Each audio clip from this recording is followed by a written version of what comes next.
আল্লাহর কালাম, আল্লাহ বলছে শুরু করলাম আল্লাহর নামে। তো আল্লাহ আবার কোন আল্লাহর নামে শুরু করলো? কথা বুঝতে পারছেন? এই জন্যই প্রয়োজন ফাহমুস সালাফ। সালাফরা কি বুঝেছে, আপনি যদি আপনার বুঝ নেন আপনি বিপদগামী হবেন। সূরা আনাম খুলবেন, 82 নম্বর আয়াত। ইবনে কাসির বা তাফসীর আবু বকর জাকারিয়াও লেটেস্ট এডিশনকে আপনি দেখে নিতে পারেন। আল্লাহ সুবহানাহু কোরআন মাজিদ আয়াত অবতীর্ণ করে জানিয়ে দিচ্ছেন, যারা ঈমান আনার পরে নিজেদের ঈমানকে জুলমের সঙ্গে মিশ্রণ করেনি তারাই হচ্ছে সফল কাম।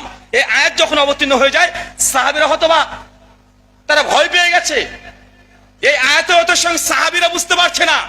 নবীর কাছে ছুটে গিয়ে বলছে, ইয়া রাসূলুল্লাহ, দুনিয়াতে কে আছে যে জুলুম করেনি?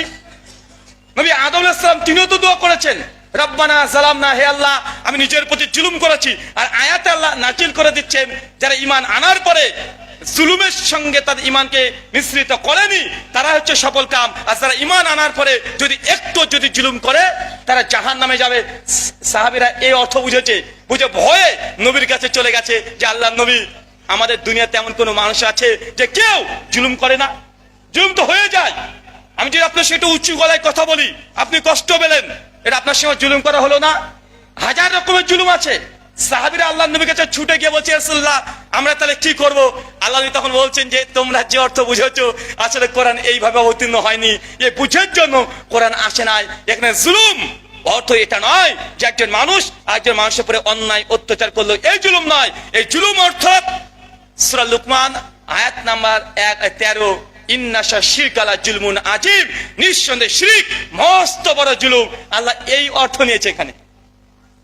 কথা কি বুঝতে পারলেন? সাহাবা রাদিয়াল্লাহু আনহুমরাও তারা আরবি ভাষা কম বুঝতেন না, তারা আরবির বালাগাত এটা কম বুঝতেন না। তাদের মাতৃ জবানে কুরাইশি ভাষাতে তারা কিরাত করছে। তাদের চাইতে বড় আরবিবিদ আমাদের মধ্যে এখন বর্তমানে কেউ আছে কিনা জানিও না।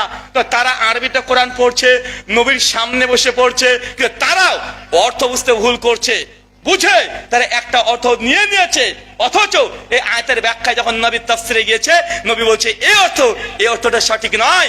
এই অর্থ জুলুম, অর্থাৎ এখানে আল্লাহর সঙ্গে শিরিক করা, মানে ঈমান আনার পরে কেউ যদি শিরিক করে তারা কখনো জান্নাত যাবে? তো কোরআনে এরকম অনেকগুলো আয়াত আছে যে আয়াতগুলো সাহাবীদের মধ্যেও বুঝে তারা 2-3টা করে বুঝেছে। তারপরে আল্লাহর নবী এসে এটাকে সমাধান দিয়ে দিয়েছে। তার জন্য ফাহমুস সালাফ এটা অতীব গুরুত্বপূর্ণ। চলেন তৃতীয় একটা মাসালা বুঝাই। আমরা কি বুঝলাম ওই মাসালায়? ইমাম আবু হানিফার এই ফতোয়া, ইমামের পেছনে ফতোয়া পড়া লাগবে না, এই ফতোয়া দুর্বল। কি বললাম? দুর্বল। ইমাম শাফির ফতোয়া কি? এটা কোরআন হাদিসের আলোকে অকাট্যভাবে প্রমাণিত। একটু মাসালা উল্টে দিলাম এবার। ফাতিহার পূর্বে আউযু বিল্লাহ বিসমিল্লাহ আমরা জোরে পড়ি না আস্তে পড়ি? হানাফি ভাইরা জোরে পড়ে না আস্তে পড়ে? আস্তে পড়ে। শাফিঈদের পিছনে নামাজ পড়েছেন? হ্যাঁ, পড়েননি না? পড়েছেন। তারা আউযু বিল্লাহ বিসমিল্লাহ জোরে পড়ে না আস্তে পড়ে? জোরে পড়ে। কেন? ইমাম শাফিঈ রাহিমাহুল্লাহর ফতোয়া যে ফাতিহা যেমন কিরাত করে সশব্দে পড়তে হয়, আউযু বিল্লাহ বিসমিল্লাহ এটাও জোরে পড়তে হয়।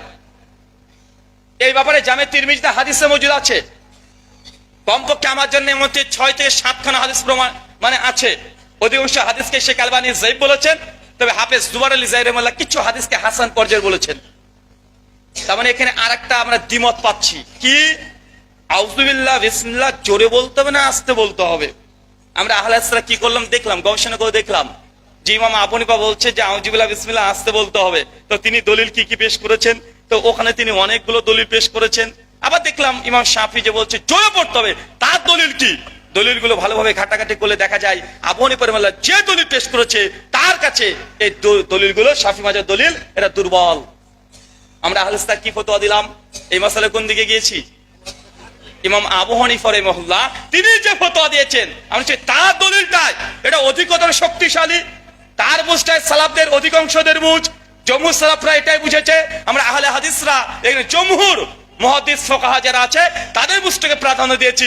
ব্যক্তিগত কোনো বুঝ আহলে হাদিসরা দেয় না। এমন একটা মাসালা আমাদের আজদের কেউ প্রমাণ করতে পারবে না যে সালাফ থেকে, আল্লাহ নবী থেকে, সাহাবী থেকে, তাবা তাবেঈন থেকে প্রমাণিত নেই। একটা কোন ফতোয়া প্রমাণ করা সম্ভব নয় ইনশাআল্লাহ। তাদের অনেকগুলো ফতোয়া দেখানো যাবে কোরআন হাদিসের বিরুদ্ধে ডাইরেক্ট, অনেক মৌসুলও তাদের আছে। ওটা পরের দিকে আলোচনা করছি। আচ্ছা, এটা হলো হানাফি আর শাফি মাযহাবের মধ্যে। চলে একটু মালিকি মাযহাব থেকে ঘুরে আসি। হ্যাঁ, নামাজ শুরু করছেন আল্লাহু আকবার, কেউ বুকের উপরে হাত, কেউ নাভির নিচে, কেউ নাভির ওপরে, আছে না নাই? ইমাম মালিকের ফতোয়া কি? হাত ছেড়ে দাও। এই ফতোয়ার মধ্যে দুটো ভাগ আছে, অনেক হয়তো জানেন না। ইমাম মালিক রাহিমাহুল্লাহর বিখ্যাত ছাত্র, যিনি ইমাম মালিকের ফতোয়াগুলোকে সংকলন করেছে, তার নাম হচ্ছে মুহাম্মদ বিন কাসিম। তার বিখ্যাত গ্রন্থ আছে যেটা ইমাম মালিকের ফতোয়াগুলোকে তিনি সংকলন করতেন। মানে তিনি যখন দার্স দিতেন, ফতোয়া দিতেন, তিনি নিজে নিজে লিখতেন। মুদাওয়াতুল কুবরা নামে সেটাকে ছাপানো হয়েছে। তো ওখানে দুটো ভাগ করেছে। ইমাম মালিক যখন ফরজ নামাজ পড়তেন তখন হাতগুলোকে ইনসাল ইয়াদাইন ছেড়ে দিতে হবে, এটা তাদের ফতোয়া। আর সুন্নাত নফল নামাজে বাঁধতে পারবে, সমস্যা নাই। কথা বুঝতে পারলেন? মালিক মাঝে কিন্তু একটা হতো না, কটা হতোয়া? দুটা। ফরজ নামাজে ছেড়ে দিতে হবে আর সুন্নাত নফল নামাজে বাঁধতে হবে, এটা হচ্ছে মালিকি মাযহাবের ফতোয়া। এখন আমরা দেখলাম যে ইমাম মালিকের যাই হোক এই ফতোয়া মাশহুর হয়ে আছে যে হাতকে ইরসাল ইয়াদাইন ছেড়ে দিতে হবে। তারা ছেড়ে নামাজ পড়ে না?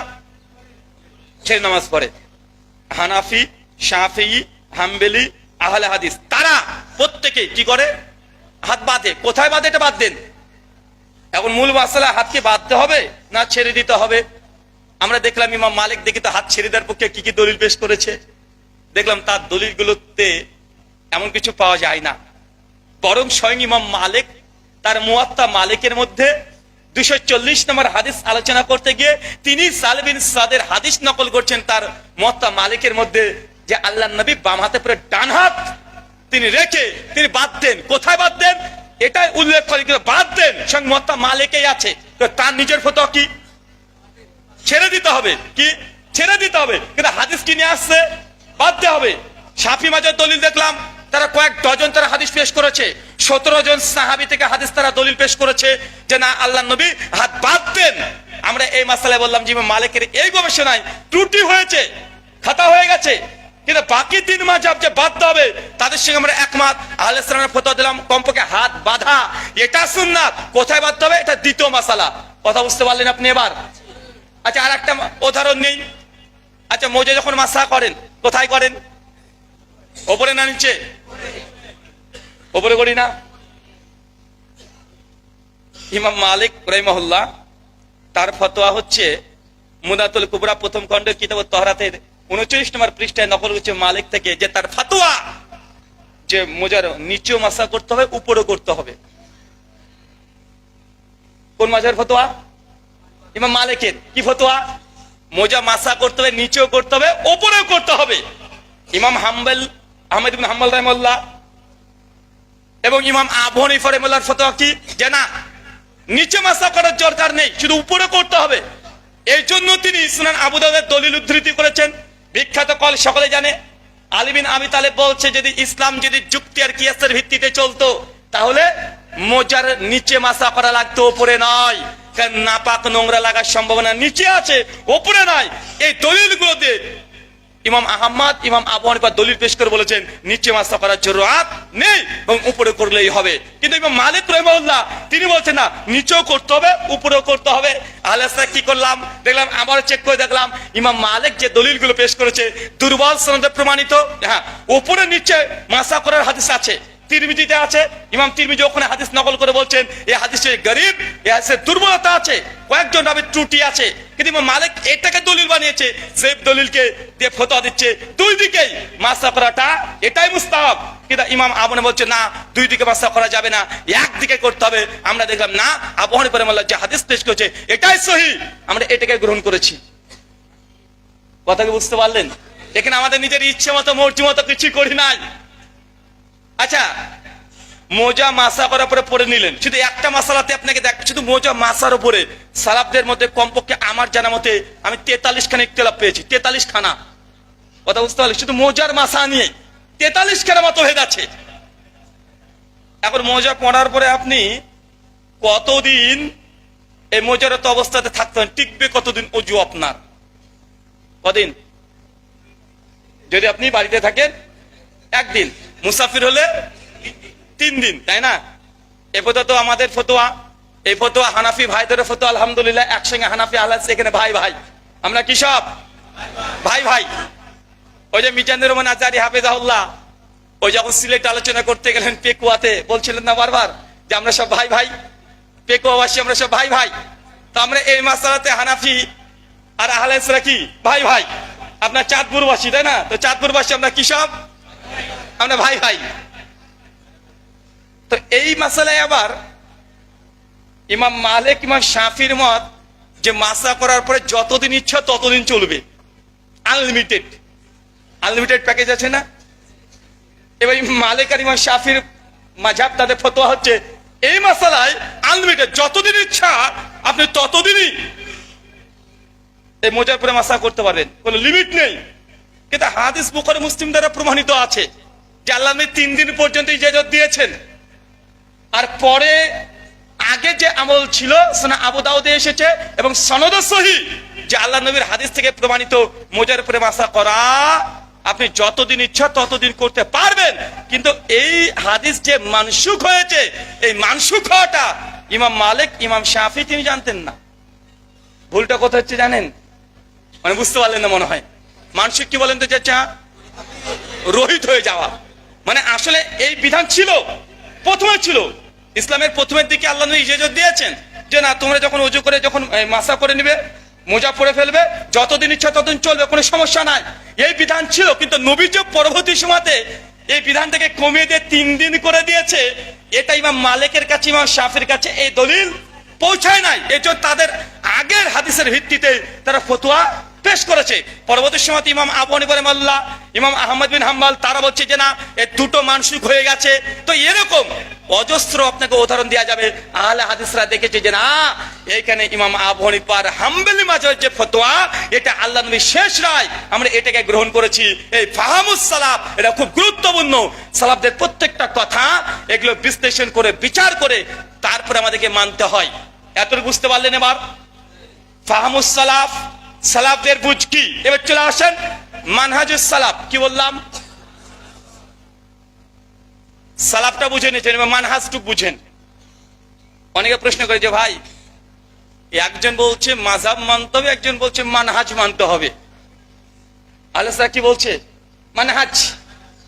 মাযহাবী ভাইরা বলছে মাযহাব। শব্দ দুটোও কাছাকাছি, অর্থটাও কাছাকাছি। মাযহাব মানে মত, পথ, তরিকা, পদ্ধতি। আবার মানহাজ মানে কি? এটার মানে একই, ওই মত, পথ, পদ্ধতি, তরিকা, রাস্তা, চলার পথ একই জিনিস। তো মানহাজ আর মাযহাব দুটোর মানে মানে সেম অনুবাদ, একই গুণ, একই বৈশিষ্ট্য। তো আপনারা আহলে হাদিস বলছেন মানহাজ মানতে হবে, তারা তো বলছে মাযহাব মানতে হবে। অনেকে বলছে যে আগে তো তাহলে ভালোই ছিলাম, আমরা আগে ছিলাম মাযহাবী, এখন হয়ে গেছি মানহাজি, তাই না? বলছে আগে ছিলাম মাযহাবী তো এখন হয়ে গেছে মানহাজি। আসেন মানহাজ আর মাযহাবের মধ্যে পার্থক্য আগে বুঝতে হবে। এবার কি বুঝাবো আপনাকে বলেন তো? মানহাজ আর মাযহাব একটু আগে বুঝালাম শরীয়ত কিভাবে আপনি গ্রহণ করবেন, এতটুকু বুঝেছেন। মানহাজ আর মাযহাব, মানহাজ মাযহাবের অনুবাদ বা গুণ, বৈশিষ্ট্য, সিফাত কাছাকাছি, প্রায় 90%, 100% এরকম কাছাকাছি, যেটা 18-20 বলা হয় আপনার ভাষায়। আচ্ছা মানহাজিদের গুণ কি আর মাযহাবীদের গুণ কি, সিফাত কি? মাযহাবীদের বৈশিষ্ট্য হচ্ছে এইটা, আমার মাযহাবের ইমাম যে ফতোয়া দিয়েছে সেটা চাই ঠিক হোক চাই ভুল হোক, নতুন করে ইস্তেহাদ করার দরকার নেই। আমার ইমাম যা বলেছে সেটাকে মেনে নিতে হবে। কোরআন হাদিসে কি আছে আমার দেখার দরকার নেই, কারণ আমি অত বড় আলেম না, আমি লাখ লাখ হাদিস আমি জানি না, আমি বুঝি না, কোরআন হাদিস থেকে দলিল ইস্তেমবাদ করতে পারবো না। তাই আমার ইমাম যা বলেছে এটা আমার জন্য মানতে আমি বাধ্য, কোরআন হাদিস দেখার জরুরত নেই। এটাকে বলা হয় মাযহাবী। এটা কি বলা হয়? মাযহাবী। এ কথা আমার নয়। মুসাল্লাম আস-সাউদ পৃষ্ঠা নাম্বার 282, হানাফিদের উসুলের গ্রন্থ, তার তাকলিদের সংজ্ঞা দিতে গিয়ে বলছে তাকলিদু আল কওলি গায়রি মিন গায়রি হুজ্জাতি। তাকলিদ ওটাকেই বলে যেটার ফতোয়ার উপরে গায়রি মিন গায়রি হুজ্জাত, এর মধ্যে কোনো দলিল, কোনো প্রমাণ প্রেজেন্ট নেই, এটাকে বলে তাকলিদ। কথা বুঝতে পারলেন? তাকলিদ শব্দ নতুন মনে হচ্ছে নাকি আপনার কাছে? এগুলো সব রিলেটেড শব্দ। জাস্টিস তাকি উসমানী তার বিখ্যাত গ্রন্থ আছে উর্দু ভাষায়, বইটার নাম হচ্ছে দিন মে তাকলিদ কি শেরি হেসিয়াত, পৃষ্ঠা নাম্বার 69।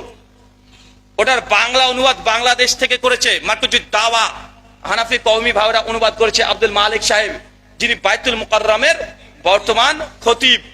খতিব মানে মানে আপনাদের বাংলাদেশে একজন আছে খতিবুল উম্মাহ, আছে না ভাইজান? হ্যাঁ, আসলে কোন যে ক্ষতি করছে তারা বেশ ভালোই ক্ষতি করছে। ওই যে হাফিজুর রহমান কুয়াকাটাকে বলা হয় কি বলা হয়? খতিবুল উম্মাহ। মানে এই সিফাত কিন্তু আমরা দিই, তারাই বলে খতিবুল ওয়াজিন, মানে এই গোটা উম্মতের ওয়াজিন তিনি। তো ক্ষতিটা ঠিকই বলেছে, ওটা বাংলায় ধরে নেবেন, ওটা আরবিতে ধরবেন না, মানে ক্ষতি করছে না। তো আব্দুল মালিক সাহেব ওই বইটা সম্পাদনা করে দিয়েছে প্রায় 6 পৃষ্ঠা ধরে। বইটা বাংলা অনুবাদ করেছে দিন মে তাকলিদ কি শেরি হেসিয়াতের বাংলা অনুবাদ, মাযহাব ও তাকলিদ কি ও কেন। বইটাই অ্যাভেলেবেল, রকমারিতেও পেয়ে যাবেন, ঠিকানাও দিয়ে দিলাম, বাংলাদেশ থেকে পেয়ে যাবেন এটা। তো উনি 112 নম্বর পৃষ্ঠায় লাইন নাম্বার 9 থেকে 16 পর্যন্ত আলোচনা করছেন। উনি বলছেন, ইমাম মুজতাহিদের খিলাফ যদি কোনো কথা, কোন সহিহ হাদিস যদি আমাদের হানাফিদের নিকটে যদি চলে আসে, তাহলে আমাদেরকে মনে করতে হবে এই হাদিস কে প্রত্যাখ্যান করে দিয়ে আমাদের মাযহাবের ইমামের ফতোয়াকে প্রাধান্য দিতে হবে। আর ছাত্রদের আলেমদের ধারণা করতে হবে আমাদের মাযহাবের ইমামের কাছে এর চাইতে হয়তোবা অনেক শক্তিশালী হাদিস বা কোন আয়াত মজুদ আছে। এটা আপনাদের বাইতুল মুকাররমে বর্তমান খতিবের কথা বললাম। কার কথা বললাম? উনি বই সম্পাদনা করে বলে দিয়েছেন। আর যিনি বই লিখছেন তিনি জাস্টিস তাকি উসমানী, মানে পাকিস্তানের জাজ, হানাফিদের জাজ। বুঝতে পারলেন না মনে হয় ভাই? এই মধু বিক্রেতার কথা বলেছি নাকি? ওরা তো আমাদের এইসব কর্ম নিয়ে অনেক ঠাট্টা বিদ্রুপ করে না? আলবানি ও তো ঘড়ির মেকার ভাই, বলে না? মানে কার ইলম মাপবে কি দে? ঘড়ির মেকার। জামশেদ মজুমদার ভাইকে বলে না মধু বিক্রেতা? এবং কটূক্তি করে না? আমাকে আবার মাঝে মধ্যে বলে যে এই যে কম্পিউটার চালাই, হ্যাঁ মোবাইল মেকার। আমি এই জন্য বলেছিলাম সহিহ বুখারী 2072 নম্বর আল্লাহ নবী বলছেন যে দুনিয়াতে এমন কোন নবী আল্লাহ পাঠাননি যাকে আল্লাহ গরু, ছাগল, বকরি চুরিয়ে নেননি। আর কাফেররা তার জন্য বলতো যে উম্মতে মুহাম্মাদি এমন একজন ব্যক্তির আনুগত্য অনুসরণ করে যে গরু রাখাল ছিল। আল্লাহ সুবহানাহু ওয়া তাআলা সূরা বাকারা 142 নম্বর আয়াতে অবতীর্ণ করে জানাচ্ছেন যে খবরদার মুমিনগণ, তোমরা রাইনা বলো না, তোমরা উনজির না বলো। কেন? এই জন্য নাজিল হয়েছিল যে কাফেররা নবীকে বলতো গরুর রাখাল, ছাগলের রাখাল। তো এই যে কর্ম নিয়ে বিদ্রুপ করাটা কাদের কাজ? মুমিন না কাফের? আমি আর কিছু বলতে চাই না, যা বুঝার আপনারা বুঝে নেন। সেই বুখারী 2072 নম্বর হাদিসে আল্লাহ নবী জানাচ্ছেন যে প্রত্যেক নবীকে দিয়ে আল্লাহ সুবহানাহু ওয়া তাআলা বকরি চড়িয়েছে।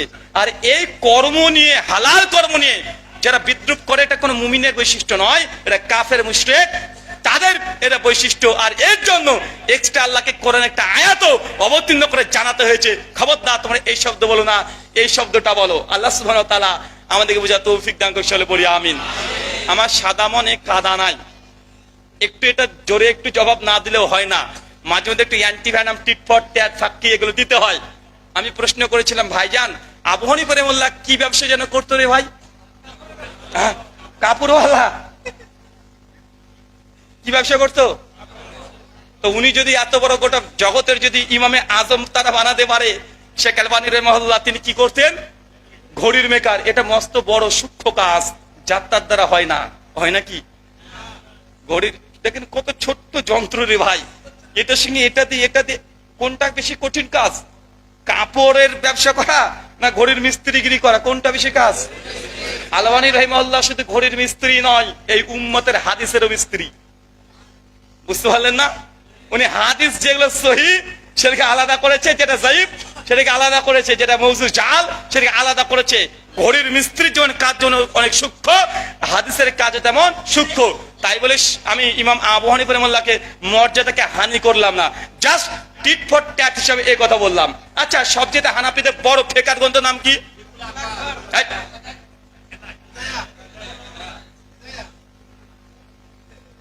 কুদরির নাম শুনেছেন? কুদরি ছাড়া কেউ আলেম হতে পারে? হ্যাঁ, কওমি মাদ্রাসা সিলেবাসের পাঠ্য বই, মানে কুদরি ছাড়া কেউ আলেম হওয়া সম্ভব নয়। আচ্ছা, আল্লামা কুদরি রাহিমাহুল্লাহ তিনি কি বিজনেস করতেন? মুকদ্দমা, মানে প্রথম ভূমিকাতে দেখবেন তার জীবনী লেখা আছে কুদুরির ভূমিকাতে, তিনি হাড়ি পাতিল তৈরি করতেন। কারণ তাকে হাড়িওয়ালা বলবো? হ্যাঁ, আমি এই কথা বলতে চাই না। আল্লাহ সুবহানাহু ওয়া তাআলা আমাদেরকে এই সব কর্ম দেখে কটূক্তি করে তার ইলমের মানহানি করা থেকে আমাদেরকে হেফাজত করে চলে পড়ি, আমিন। সম্মানিত সুধী, আমরা কোন মাসালায় ছিলাম গো? হ্যাঁ, তাকি উসমানী রাহিমাহুল্লাহ, সরি হাফেজাহুল্লাহ, তিনি বই লিখছেন স্পষ্ট ভাবে যে আমাদের মাযহাবের বিরুদ্ধে যদি কোনো সহিহ হাদিস চলে আসে, তারপর আমাদেরকে সেই সহিহ হাদিসকে প্রত্যাখ্যান করে দিয়ে ইমাম আবু হানিফা রাহিমাহুল্লাহর কথাকেই প্রাধান্য দিতে হবে। এই কথা শুধু একজন নয়, জাস্টিস তাকি উসমানী পাকিস্তানে তার বই লিখছেন, মাওলানা আব্দুল মালিক সাহেব সে বই সম্পাদনা করে অনুবাদ করাচ্ছেন। একই কথা পশ্চিমবাংলার হানাফিদের মধ্যে পশ্চিমবাংলার সব জায়গায় বড় আলেম এখন জীবন্ত আছে, তার নাম হচ্ছে নাসিরউদ্দিন চাঁদপুরি হাফেজাহুল্লাহ। তার বইয়ের নাম ইমাম মানবো কেন, পৃষ্ঠা নাম্বার 26, 39, 41 তিন জায়গায় একই কথা লিখছে। ইমাম মুস্তাহিদের খিলাফ যদি কোনো কথা, কোনো হাদিস যদি আমাদের মাযহাবের বিরুদ্ধে চলে আসে, তাহলে একজন মুকাল্লিদের জন্য হাদিসকে ত্যাগ করে ইমাম আবু হানিফার কথাকে গ্রহণ করা এটা ওয়াজিব। আসামের মুফতি, সব জায়গাতে একটু একটু দলিল দিয়ে দিই, আসামের মুফতি মাওলানা আব্দুল খালেক কাশেমি, তার বইয়ের নাম হচ্ছে মাযহাব কেন মানবো, পৃষ্ঠা নাম্বার 128, তিনি একই কথা লিখছেন। ইমাম আবু হানিফার বিরুদ্ধে যদি কোনো সহিহ হাদিস চলে আসে, একজন মুকাল্লিদের জন্য কর্তব্য এটাই, হাদিসকে বাদ দিয়ে ইমাম আবু হানিফার কথার উপরে আমল করা একজন মুকাল্লিদের জন্য এটা অবধারিত, এটা ওয়াজিব। এরকম যদি দলিল দিতে যাই আপনাকে কয়েক হাজার দলিল দেওয়া যাবে যে এই কথা, এটা তাদের মূল উসুল। কি উসুল বলেন তো ভাইজান? এটাই তাদের মূল উসুল যে আমাদের মাঝে যা ইমাম আবু হানিফা ফতোয়া দিয়েছে তাই মানতে হবে। তার জ্বলন্ত দৃষ্টান্ত আর একটা দিই, বাদাইস সানায়া কিতাবুত তাহারাত হাদিস পৃষ্ঠা নাম্বার 29, ইমাম আবু হানিফা রাহিমাহুল্লাহর মতে ওযু করার জন্য নিয়াত করা এটা শর্ত নয়, নিয়াত না করলে ওযু হয়ে যাবে। হানাফি মাঝে এটা রাজে ফতোয়া, অনেক হয়তো জানেন না এটা। হানাফি মাঝের ফতোয়া হচ্ছে এটা ওযু করাটা এটা অবধারিত, কেউ করতে চাইলে করতে পারে, মুস্তাহাব, না করলে ওযু হয়ে যাবে।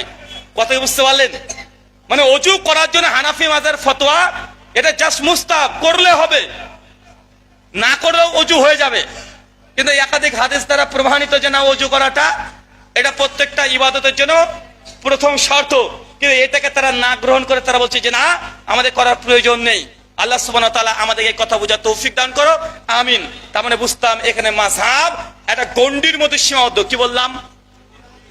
মাযহাব একটা গণ্ডির মধ্যে সীমাবদ্ধ, যে আমাদের ইমাম আবু হানিফা যা ফতোয়া দিয়েছে সেটাই মানবো, চাইকে সেটা কোরআনের বিরুদ্ধে হোক বা পক্ষে হোক, আমরা সেটাই মানবো। আর মানহাজ কোনটা? যে না, চার মাযহাবের ইমাম কি ফতোয়া দিয়েছে, এই চার ইমামের বাইরে আরো ইমাম আছে, তারা কি ফতোয়া দিয়েছে, সমস্ত ইসলামটাকে সামনে রেখে যেটা কোরআন হাদিসের মানে অনুকূলে হকের নিকটবর্তী, আমরা সেই ফতোয়াকে গ্রহণ করেছি, নিজের ব্যক্তিগত কোনো মত আমরা দিই না।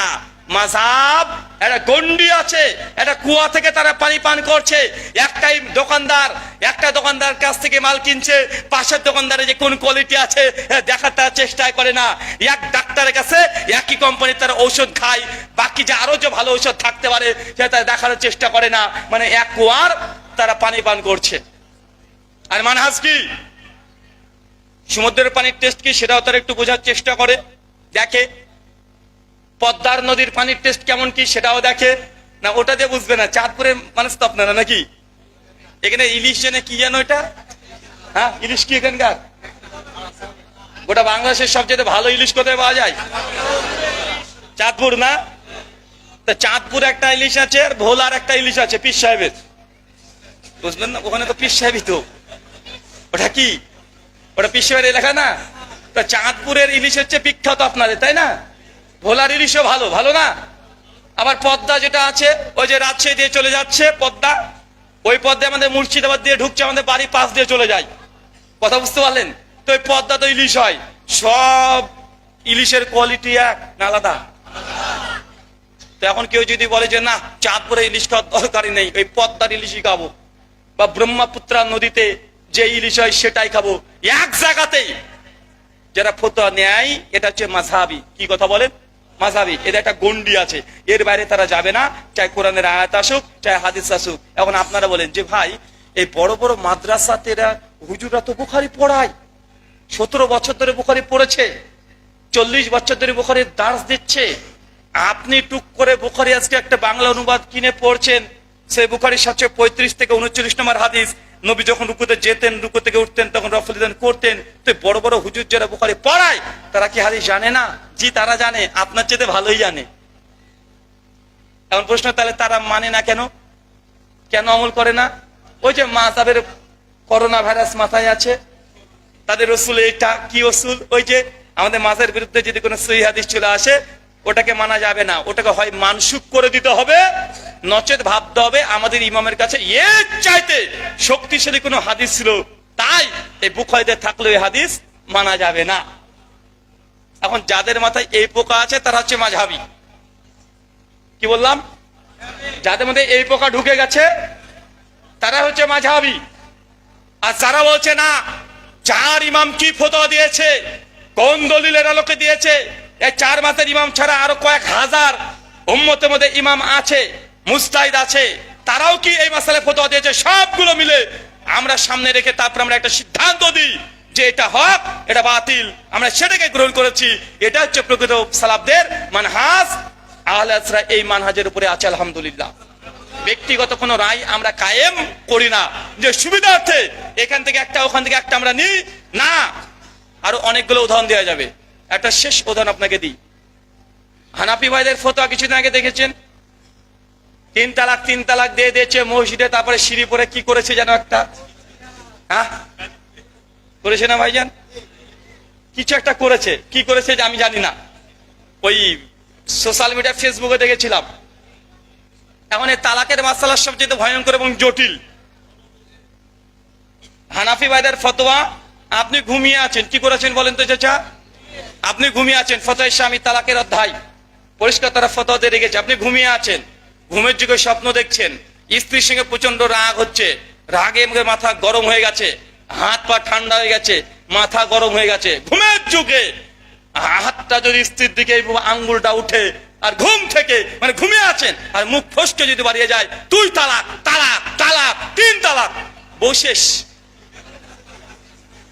বুঝতে পারলেন না? বউ বাতিল, মানে ঘুমের ঝুঁকে কিন্তু আঙ্গুল যদি বোর দিকে চলে যায় তাহলে কি হবে? বউ বাতিল হয়ে গেছে আপনার, আর নাই, ওটা অন্যজনের মতো একটা হুজুরের, মানে হুজুরের কাছে যাবে, হুজুর এখন যেখানে সেখানে নিয়ে 1 2 3 রাত থাকবে, তারপরে আবার হুজুরও বলবে 3 তালাক, তারপরে আবার আপনাকে দিয়ে দিবে। এটাকে নাম বলেছে হিল্লা। সমাজে আছে না কথা বল? এটা আছে। আহলে হাদিস তাদের ফতোয়া তালাকে সালেসা ওয়াহিদা, 3 তালাক কেউ যদি দেয় সেটা হবে 1 তালাক। হানাফি ভাইদের ফতোয়া 3 তালাক কেউ যদি এক মজলিসে দেয় সেটা 3 তালাক বলেই গণ্য হবে। খুব জটিল মাসালা, আর এই মাসালায় অনেক বড় বড় আলেমরা কথা বলতে চায় না। ইসলামের কিছু কিছু বিধান আছে মানে এত গভীর, জাস্ট আপনাকে উসুল বোঝায়। বাংলাদেশে একজন আমার কিউট বয় আছে, চেনেন? অনেকে বলে, রাহুল ভাই আপনি এভাবে আলেমদের এরকম নাম দিয়েছেন, এটা খারাপ না? আমি বললাম, ভাই নাম কি আমি খারাপ দিয়েছি? কিউট বয়, এত সুন্দর নাম, চমৎকার নাম, হ্যাঁ ওর বউ হয়তো এই নামে ওকে ডাকে না, আমি এত ভালোবেসে তার নাম রেখেছি। উনি তো আমাদের আলেমদেরকে, শেখ আব্দুর রাজ্জাক বিন ইউসুফকে বলে দাজ্জাল, বলে কি বলেন না কথা বলেন? মুজাফফর বিন মহসিন হাফিজাহুল্লাহকে বলে কাযযাব, মিথ্যুক, কত কি গালি দেয়। আমরা কি গালি দিয়েছি? কাউকে মন্দ বলেছি? তারপরে বলে যে রুহুল ভাই ভালো না, মানে কুমিল্লার পাশে আছি তো, ব্রাহ্মণবাড়িয়ার পাশে, ওই টানটা চলে যাচ্ছে, মানে তাহিরির ওই টান চলে যাচ্ছে। তো বিষয়টা হচ্ছে যে ওরা আমাদের আলেমদেরকে গালিগালাজ করে। ভাই আমি তো গালিগালাজ করি নাই, গালিগালাজ করেছি? আমি বলেছি কিউট বয়, ভালো লাগে আমার, তার জন্য বলেছি, ভালোবেসে নাম দিয়েছি।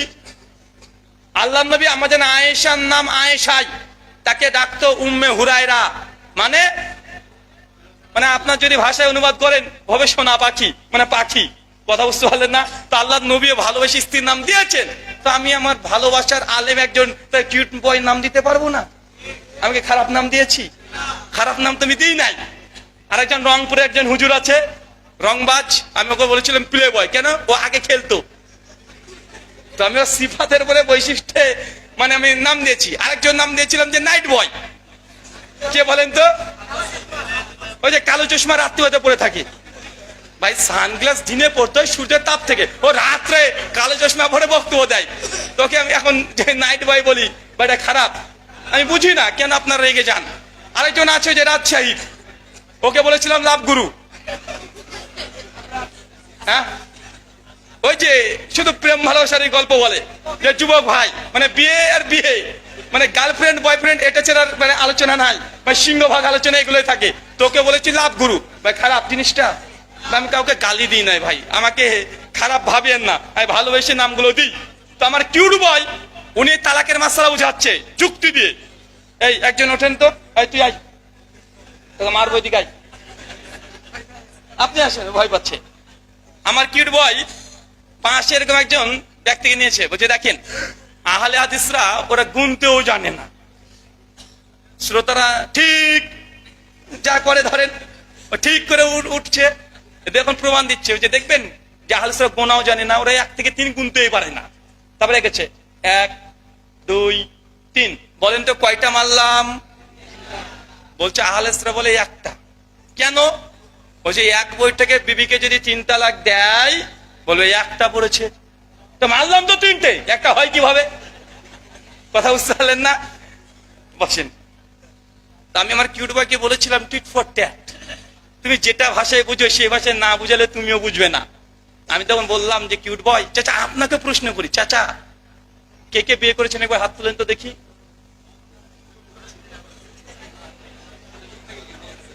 আপনারা বিয়ে করেননি? এটা মাশাআল্লাহ, নামান। আচ্ছা কে কে বিয়ে করেছেন তারা হাত তোলেন। ওই প্রশ্ন করেছিলাম, কোনটা করেছিলাম ভুলে গেছি। আচ্ছা অবিবাহিত গরিব মিসকিন যারা আছে তারা হাত তোলেন। মাশাআল্লাহ, এতগুলো এটা মিসকিন। আচ্ছা হাত নামান। আচ্ছা কে কে আছেন বিয়ে করতে মন চায় কিন্তু আব্বা মা দেয় না, লজ্জায় বলতে পারেন না? কতজন? মাশাআল্লাহ, অনেকে আছে তো, মানে লজ্জাতে বলতে পারে না। এইগুলো না, ক্যামেরাম্যান নাই, ওইদিকে ঘোরাও, পাত্রী চাই, একদম লিখে দাও যে পাত্রী চাই ওইদিকে। আচ্ছা মাশাআল্লাহ, যাই হোক আবার আলোচনার মুডে আসি। প্রথম কথা, চাচা আপনি যখন বিয়ে করেছিলেন চাচাকে মনে পড়ে? যখন ওই যে কাজী সাহেব এসে হুজুর এসে বলছে যে অমকের মেয়ে এত টাকা দেন মোহরে আপনাকে বিয়ে করার জন্য প্রস্তাব দিয়েছেন, আপনি কি রাজি? আপনি কি বলেছেন? এ বেটা রাজি না তো এমনি এসছি নাকি? হ্যাঁ, এমনি পোশাক পরে চলে আসলাম, রাজি কি রাজি না? কি বলেছিলেন চাচা? কবুল। আলহামদুলিল্লাহ, কি হাসি। তো চাচা সেই দিন কবুল কয়বার বলেছিলেন? বিয়ে আপনার কয়বার পড়িয়েছে? বিয়ে কয়বার পড়িয়েছে? আরে বিয়েও 3 বার পড়িয়েছে, প্রস্তাব 3 বার দিয়েছে, কবুলও 3 বার বলেছেন, বিয়ে কয়বার হয়েছে? এই তো আপনি বিয়ে মানে কবুল বললেন 3 বার এক মজলিসে, বিয়ে কেন একবার হবে? এক মজলিসে যদি 3 তালাক, যদি 3 তালাকই হয় এক মজলিসে, তোমার ওসুল দিয়ে কি উঠবো? এক মজলিসে কেউ যদি 3 বার তালাক দেয়, 3টে যদি তালাক করে, তো এক মজলিসে একই মেয়েকে যদি 3 বার কবুল বলি, তো বিয়ে কেন একবার হবে? বিয়ে তো 3 বার হওয়ার কথা। বুঝতে পারলেন না ভাইজান? তো যাই হোক, আমার কিউট ভাই তারপরে এটা যে জবাব দেয়নি, আর যে তোমরা গুনতে শিখোনি, তাহলে বিয়ের ফতোয়া দিতে হবে যে 3 বার বিয়ে হলো এক মজলিসে। উনি বলছেন যে দেখেন, উদাহরণ দিয়ে বলছেন 3 তালাক, যে 3 তালাক উদাহরণ কি? ওই যে আপনাকে একটা পিস্তল দিয়েছি, মানে পিস্তল দিয়েছি, একটা মানুষকে পরপর ঢিস ঢিস করে 3 বার গুলি মেরে দিয়েছেন, তখন বলেন কয়বার গুলি মেরেছেন? 3 বার। উনি তখন বলছে আহলে হাদিসরা বলে 1 বার, কিন্তু গুলি বের হয়েছে 3 বার। আমি তাকে বলেছিলাম ভাইজান তুই গুলি কিন্তু ঠিকই মেরেছিস, কিন্তু প্রথম গুলিটা ঠিক জায়গাতে লেগেছে, বাকি 2টো জায়গা উল্টো জায়গায় চলে গেছে, তো নিশানা ভুল ছিল। ভাই হতে পারে কি পারে না? কারণ তুমি এক মজলিসে যদি 3 বার তালাক দাও, 3 বার তালাক দেওয়ার অধিকার কোরআন সুন্নাতে তোমাকে দেওয়া হয় নাই। তাই তুমি যদি 3 বার কেন? পাল্টা প্রশ্ন করেছিলাম ভাইজান আপনি যদি আপনার বউকে এক মজলিসে 1 লাখ তালাক দেন, কয়টা তালাক পড়বে? তাদের তাদের ফতোয়া অনুযায়ী কয়টা পড়বে? আমি দিয়েছি তো 1 লাখ, তো 3টে পড়বে কেন? বুঝতে পারলেন না মনে হয়। আমি তালাক দিয়েছি কয়টা?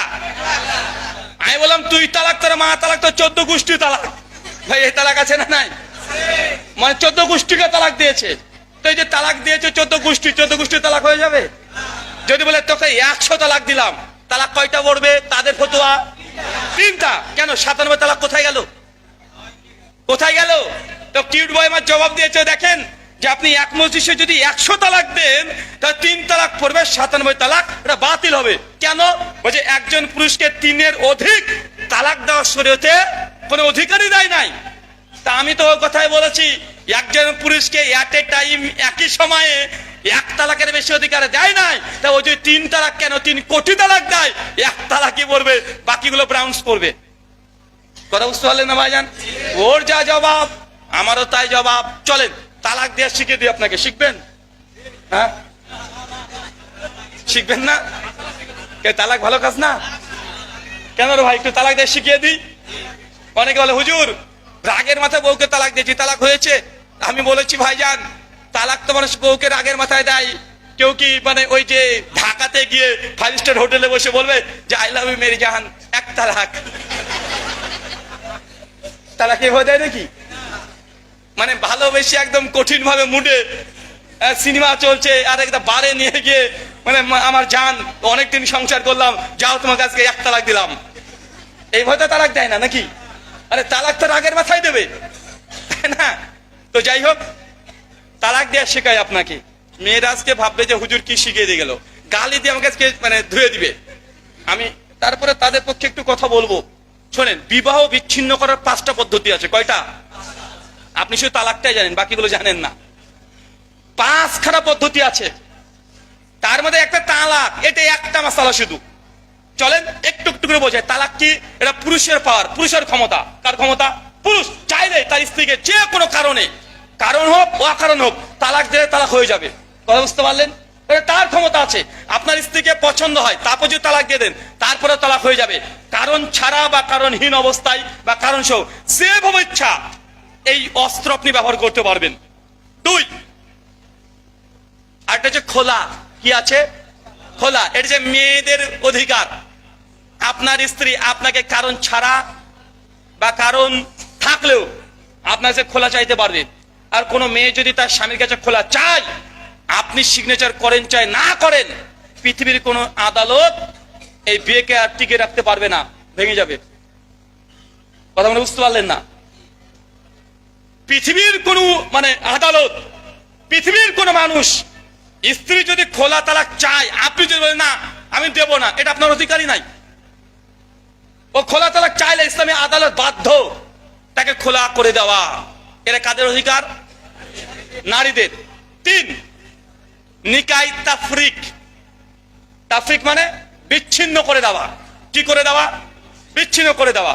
স্বামীও চায় না বউকে তালাক দিতে, বউও চায় না স্বামীকে তালাক দিতে। দুজনের সম্পর্ক ভালো চলছে, খুব সুন্দর সংসার চলছে, কিন্তু এমন করে ইনসিডেন্ট জীবনে ঘটে যেতে পারে যে বিবাহকে টিকে রাখা যাবে না, এটা অটো তালাক হয়ে যাবে। কেমন? দেখছি আপনি বিয়ে করছেন 10 বছর হয়ে গেল, সন্তানও আছে, সুখের সংসার, হঠাৎ করে কোন একটা খবর চলে আসলো আপনার কাছে, বা কি একজন এসে বলছে কে রে, এটা তো স্ত্রী। তো হ্যাঁ, তুই একে বিয়ে করছিস কেন? তো কেন? এটা তো দুধ বোন। তারপর যদি প্রমাণ হয়ে যায় সত্যি মেয়েটা যে আপনার স্ত্রী, সে দুধ বোন, পৃথিবীর কোন আদালত, কোন মানুষ আপনার সংসারকে অটুট রাখতে পারবে না। বাধ্য এই বিয়েকে ভেঙে দেওয়া, বিচ্ছিন্ন করে দেওয়া। এটা কি বলা হয়? নিকাই তাফরিক, বিচ্ছিন্ন করে দেওয়া। আর একটা আছে, দেখা যাচ্ছে আপনার স্বামী বাংলাদেশি, স্ত্রীও বাংলাদেশি, হঠাৎ স্বামী বিদেশে চলে গেল, 10 বছর ধরে খবর নেই, কোনো যোগাযোগ নেই, মরে গেছে না বেঁচে আছে না হারিয়ে গেছে না কোথায় আছে খোঁজ কেউ জানে না। আয়না ঘরে 10 বছর ধরে গুম করে রেখে দিয়েছে, ছিল না ভাইজান? এরকম ঘটনা যদি ঘটে যায়, তাহলে এই বিবাহটার বিধান কি? কেন ওই মেয়েটা বাড়িতে আছে, স্বামী হারিয়ে গেছে বা গুম হয়ে গেছে বা খোঁজ পাচ্ছে না, বা স্বামী দেখা যাচ্ছে সৌদি আরবে গিয়ে একটা নতুন বিয়ে করে ওখানে সংসার করছে, কিন্তু স্বামী তালাকও দেয়নি, তালাকের কোনো মেসেজও আসেনি, কোনো কাগজপত্র কিছুই আসেনি। আর যতক্ষণ প্রথম স্বামীর সঙ্গে তালাক না হচ্ছে এই মেয়েটা বিয়ে করতে পারবে? বিয়ে করা হারাম। এখন কি করবে? ওমর ইবনুল খাত্তাবের ফতোয়া এবং সালফে সালেহিনের ফতোয়া এটাই যে মেয়েটি 4 বছর অপেক্ষা করবে। কয় বছর? 4 বছর অপেক্ষা করবে ইসলামী আদালতে, তারপরে বলবে স্বামী 4 বছর ধরে আমার সঙ্গে কোনো যোগাযোগ নেই, কি হয়েছে আমি জানি না। ইসলামী আদালত সেই দিন তাকে ফতোয়া তখন সিদ্ধান্ত দিয়ে দিবে যে ইদ্যত পিরিয়ড পালন করো 4 মাস 10 দিন, তারপরে তুমি নতুন বিবাহে আবদ্ধ হতে পারবে।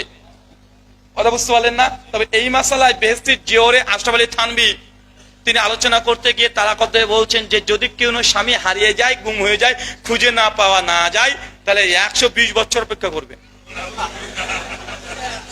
কত বছর? 120 বছর। নেন ঠেলা, 120 বছর পর বিয়ে করবে। আল্লাহ নবী সুনান তিরমিজি 3540 নম্বর হাদিস, নবী বলছেন যে আমার উম্মতের গড় বয়স 60 থেকে 70, উনি ডবল দিয়ে দিয়েছেন।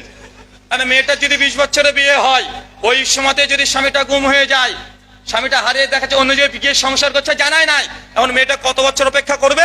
120 বছর। তারপরে ইদ্যত পালন করবে 4 মাস 10 দিন, তারপর মেয়েটা বিয়ে করবে। হ্যাঁ, সব কবরে হবে, ওটা দুনিয়াতে মেয়েটার আর হবে না। কোথায় হবে? কবরে হবে। যদিও হানাফি বারে এই ফতোয়ার উপর আর আমল করে না, এই ফতোয়াকে তারা বন্ধ করে দিয়েছে, বলছে না না না এই ফতোয়া মানা যাবে না। রিসেন্ট যত ফতোয়া রাজেকল আছে ওরা ইমাম মালিকের মাযহাব থেকে তারা ফতোয়া নিয়ে এসে বলেছে যে না, 4 বছরই অপেক্ষা করবে, তারপরে নতুন করে বিয়ে করবে। তবে কোন হানাফি দিয়ে যেন বিয়ে না হয়, শাফি বা মালিকি মাযহাবের ইমাম দিয়ে বিয়ে করাতে হবে। বাহারুর রায়ের মধ্যে ফতোয়া দিয়ে রেখে দিয়ে দিয়েছে যে না, 4 বছর অপেক্ষা করবে, যেহেতু ইমাম মানে হানাফি মাযহাব অনুযায়ী 120 বছর। কিন্তু এটা তো দেখছে যে না, এটা কোরআন সুন্নাহর বিরুদ্ধে, বাস্তব রিয়েলিটির বিরুদ্ধে চলে যায়। তার জন্য হচ্ছে এই মাসালা আমরা ইমাম মালিকের ফতোয়া মানবো। তবে যাকে মানছে তাকে বলে দিবা এটা হানাফি মাযহাব না, এটা মালিকি মাযহাব। তাই বিয়ে ফতোয়া যেহেতু মালিকি মাযহাবে মানবা, তো বিয়ে করতে হবে মালিকি ইমাম দিয়ে। দেখেছেন কত বড় মানে মাযহাবি গোরামি, কত মানে নিচু পর্যায়ে চলে গেছে, কত নিচু পর্যায়ে। আচ্ছা, আর একটা আছে বিবাহ বিচ্ছিন্ন হওয়া। কয়টা বলেছি? 5 নম্বর আর একটা আছে, যদি দেখেন কখনো নিজের স্ত্রীকে জেনা করতে, ডাইরেক্ট ব্যভিচার, একদম বেডশিয়ার, তাহলে ওই স্ত্রীকে রাখা যাবে? যাবে না, ও তালাক দিতে হবে। আপনি ব্যভিচার করতে দেখলেন ঘরে, আপনার স্ত্রী ইগনোর করছে যে না আমি ব্যভিচার করিনি, মানুষকে ডেকেছেন যে আমার স্ত্রী জেনা করেছে, তাকে আমি আর রাখতে চাই না, কিন্তু স্ত্রী অস্বীকার করছে যে না আমি জেনা করিনি। আপনি বলছেন করেছে, স্ত্রী বলছে করেনি, এখন কি করবেন? কি করবেন? জোরে বলেন। কয়জন সাক্ষী? হ্যাঁ, এটাই ভুল। স্ত্রী ব্যতীত দুনিয়ার কোন নারীর উপরে যদি অভিযোগ দেন, অপবাদ লাগান যে জেনার অভিযোগ, তার 4 জন সাক্ষী লাগে, স্ত্রীর ক্ষেত্রে লাগে না। কি বললাম? নিজের স্ত্রীর ক্ষেত্রে কোনো সাক্ষী পেশ করা যাবে না। জেনার যদি অভিযোগ আসে, স্ত্রী বাদ দিয়ে অন্য নারীর জন্য কয়জন লাগবে? 4 জন। এখন কি করতে হবে? স্ত্রী বলছে জেনা করিনি, আপনি বলছেন জেনা করেছে, এই মামলা এখন আদালতে যাবে, ইসলামী আদালতে যাবে। তখন নারীকে বলতে হবে, আপনার স্ত্রী বলবে আল্লাহি, আল্লাহর কসম আমি জেনা করিনি, আমার স্বামী মিথ্যা অভিযোগ দিচ্ছে, আমি যদি জেনাকারিনী হয়ে থাকি আল্লাহ তোমার লানত আমার উপরে পড়ুক। 3 বার এই কথা বলবে। কয়বার? 3 বার। পুরুষও বলবে আল্লাহি, আল্লাহর কসম করে বলছি আমার স্ত্রী জেনা করেছে, আমি দেখেছি, আমি যদি মিথ্যাবাদী হই আমার উপরে আল্লাহ লানত। পুরুষও বলবে 3 বার। 3 বার বলা শেষ, বিবাহ অটো তালাক, কেটে গেছে, আর নাই সংসার। কথা বলে বুঝতে পারলেন না? স্বামী যদি স্ত্রীর প্রতি অভিযোগ দেয়, 4 জন সাক্ষী এখানে লাগে না, ডাইরেক্ট লিয়ানের হুকুম চলে আসবে। কি আসবে? ডাইরেক্ট লিয়ান। এটা নিকাই লিয়ান বলা হয়, মানে সেই বিবাহকে বিচ্ছিন্ন করার জন্য এই লিয়ান, মানে নিজের উপরে লানত করা, ওই স্ত্রীর সঙ্গে সংসার করা জায়েজ নয়। কয়টা পদ্ধতি পেয়েছেন? 5টা। এখন তালাক দিয়ে একটু শিখিয়ে দিই, আলোচনাটা শেষ করি। লম্বা হয়ে গেল না আলোচনা? আপনার কাছে তো লম্বা হবে না। কিছু বলছেন?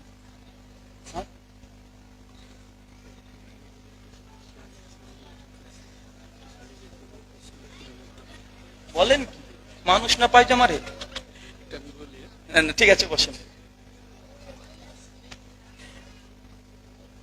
তালাক দেয়া শিখাই, কারণ তালাক দেয়া জানেন না, আর তালাক দেয়া যদি না জানেন আপনার স্ত্রীকে হুজুর নিয়ে চলে যাবে, তাই সাবধান। আসেন, সংক্ষিপ্ত তালাক দেয়া। জীবনে স্ত্রীকে কোনো 3 তালাক দিবেন না। কয় তালাক দিবেন না? 1 মজলিসে হোক, 3 তুহুরে হোক, কখনো 3 তালাক দিয়ে স্ত্রীর সঙ্গে বিবাহ বিচ্ছিন্ন করবেন না। তাহলে কিভাবে দিব? যদি তালাকের পর্যায়ে পৌঁছে যায় যে না, সংসার আর টেকানো মুশকিল, আর সম্ভব হচ্ছে না, করণীয়, স্ত্রী যখন হায়েস্ট পিরিয়ড থেকে পবিত্র হবে,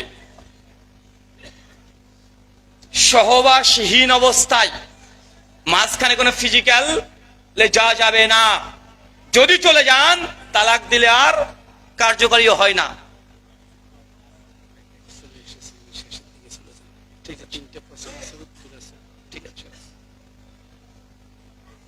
সহবাসহীন অবস্থায় 1 তালাক দিবেন। তালাক দিয়ে দিলেন, 3 মাস 3টে তুহুর স্ত্রীর সঙ্গে আর মেলামেশা করবেন না। কথা বুঝতে পারলেন? 3 মাস পরে স্ত্রীকে বাপের বাড়ি পাঠিয়ে দেন, তালাক হয়ে গেছে, বিয়ে ভেঙে গেছে। কি বললাম এটা? কথা মনে বুঝতে পারেননি? স্ত্রী পিরিয়ড থেকে পবিত্র হয়েছে, মাঝখানে ফিজিক্যাল রিলেশন হয় নাই, 1 তালাক দিয়ে দিলেন, 3 মাস 3 তুহুর তার সঙ্গে মেলামেশার শারীরিক সম্পর্ক করবেন না, এবং এ কথাও বলবেন না যে আমি তোমাকে প্রত্যাবর্তন করলাম, রুজু করলাম। রুজুহীন অবস্থায় যে 3 মাস কেটে যায়, 3 তুহুর যদি কেটে যায়, স্ত্রী প্রথম 1 তালাকে বিয়ে বাতিল হয়ে যায়। এটা হানাফি, শাফি, মালিকি, হাম্বলি, আহলে হাদিস সবাই একমত এই মাসালায়, কিন্তু এটা অনেকেই জানে না। কথা বুঝতে পারলেন? সবাই একমত। আমার জানা মতে দ্বিমত করেছে, দুনিয়াতে কোনো আলেম নেই যে 1 তালাকেও স্ত্রী সঙ্গে বিবাহ সম্পর্ক ছিন্ন করা যায়। এটা লাভ কি? দেখছি 1 বছর, 2 বছর, 10 বছর, 20 বছর পর মনে হলো আপনার যে না, ওই স্ত্রীর সঙ্গে সংসার করা যায়, তাহলে কি হবে? ওই যে 1 তালাক দিয়ে যেহেতু বউকে আপনি বাপের বাড়ি পাঠিয়ে দিয়ে বিয়েকে ছিন্ন করেছেন, 10 বছর, 100 বছর পরে যদি স্ত্রীকে পেতে চান, তাহলে নতুন শুধু মোহর দিয়ে বিয়ে করলে ওই স্ত্রীকে আবার ফেরত পেয়ে যাবেন। কথা বুঝতে পারলেন? কিন্তু যখন 1 মজলিসে 3 তালাক দেন হানাফি স্টাইলে, তাহলে হানাফি স্টাইলে বউকে হুজুরের কাছে রেখে দিয়ে আবার নতুন করে হানাফি স্টাইলে বিয়ে করতে হবে। বুঝতে পারেননি মনে হয়? তাই 1 তালাক দিয়েও যদি বউকে যদি 3 মাস পর্যন্ত ইদ্যতের মধ্যে যদি সম্পর্ক টিকিয়ে রাখতে না চান, তারপর ছেড়ে দিবেন, স্ত্রী তালাক হয়ে যাবে। 2 তালাকেও একই সিস্টেম, কিন্তু 3 তালাক পড়ে গেলে ওই স্ত্রীর সঙ্গে বিয়ে করা জায়েজ হবে না। শুধু একটাই শর্ত, সূরা বাকারা 230 নম্বর আয়াত, স্ত্রী অন্য জায়গাতে বিয়ে হবে কখনো, স্বামী যদি মারা যায় বা হারিয়ে যায় বা পাগল হয়ে যায়, বিবাহ বিচ্ছিন্ন হয়ে গেল, তারপর নতুন করে বিয়ে করতে পারবেন, তাছাড়া পারবেন না। তাই 1 তালাক 2 তালাক পর্যন্তই সীমাবদ্ধ থাকবেন, খবরদার 3 তালাক পর্যন্ত এগোবেন না। 5 বছর পরেও দেখা যায় অনেকে ওই স্ত্রীকে নিয়ে সংসার করতে চায়, চায় না ভাইজান? চায়। তার জন্য 1 তালাক, সর্বোচ্চ 2 তালাক দিয়ে স্ত্রীকে বিচ্ছিন্ন করে দেন, 3 তালাক পর্যন্ত আগানোর দরকার নেই। আল্লাহ সুবহানাহু ওয়া তাআলা আমাদের বোঝার তৌফিক দান করো, আমিন। 3টে প্রশ্ন করব, হ্যাঁ করবো 3টে প্রশ্ন। আচ্ছা বলেন, কোরআনের একটা আয়াত বলেছিলাম, যে আয়াতের বাংলা অনুবাদ, যারা ঈমান আনার পরেও নিজের ঈমানকে জুলুমের সঙ্গে সংমিশ্রণ করেনি, এটা কোন সূরার কত নম্বর আয়াত? হ্যাঁ, মাশাআল্লাহ। চলে আসেন, এই আসেন, এদিকে আসেন।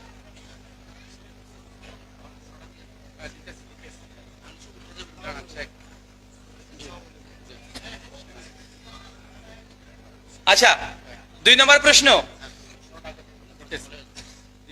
মাযহাব এবং মানহাজের মধ্যে ছোট্ট একটা পার্থক্য বলেন।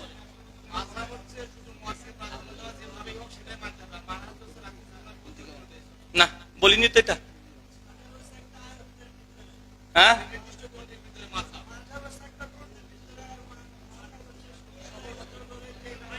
মাশাআল্লাহ। মাযহাব হচ্ছে একটা গন্ডি, সীমাবদ্ধতা আছে, আর মানহাজ হচ্ছে পুরো ইসলামটাকে সামনে রেখে সালাফদের ফাহামকে বুঝে হকের নিকটবর্তী সিদ্ধান্ত দেওয়া। জি, মাশাআল্লাহ। শুকরান। আর একটা প্রশ্ন বলেন তো, তালাকের কয়টা ভাগ, মানে বিবাহ বিচ্ছিন্ন করতে হলে কয় ভাগ, কতজন রে? কে কে দাঁড়াইছে আগে? না, বয়স যার বেশি তার, কার বয়স বেশি দেখেন তো, হ্যাঁ কার বয়স বেশি? আপনি আপনার এই দুজন কে? এখানে একজন, এখানে একজন, মঞ্চে বয়স বেশি হয়েছে, তিনজন দাঁড়ান, বয়স বেশি যে তিনজন আছেন দাঁড়ান। আসেন, তিনজন আসেন। বলেন কয়টা বিবাহ বিচ্ছিন্ন করার পদ্ধতি? পাঁচটা বলতে পারবেন? আপনি কয়টা বলছেন বিবাহ বিচ্ছিন্ন করার পদ্ধতি বলেছি? আপনি পাঁচটা। দাঁড়ান দিয়েছি। এই তোমার বয়স কত? বিয়ে হয়েছে? বসে, বাচ্চা ছেলে, 22 বছরের ছেলে, বলছি বয়স বেশি তাকে দেবো, বিয়েই করে। এই দাঁড়ান দাঁড়ান, আসেন। আচ্ছা আর একজন উত্তর দিয়েছে, দাঁড়ান তিনজন। আসেন। আচ্ছা না না, তিনজনকে দেবেন, দাঁড়ান দাঁড়ান। আচ্ছা অবশ্যই দেবেন। শোনেন, তিনজনই বলেছে 5খানা, আলহামদুলিল্লাহ ঠিক বলেছে না? নামগুলা বলেন তো, যে বেশি বলতে পারবে সে পার হকদার নাকি? বলেন কি কি? ইটালিয়ান,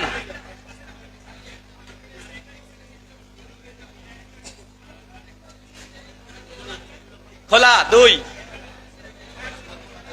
তালাক তাফরিক। চলে আসেন, মাশাআল্লাহ চলে আসেন, তিনজন চলে আসেন, চলে আসেন।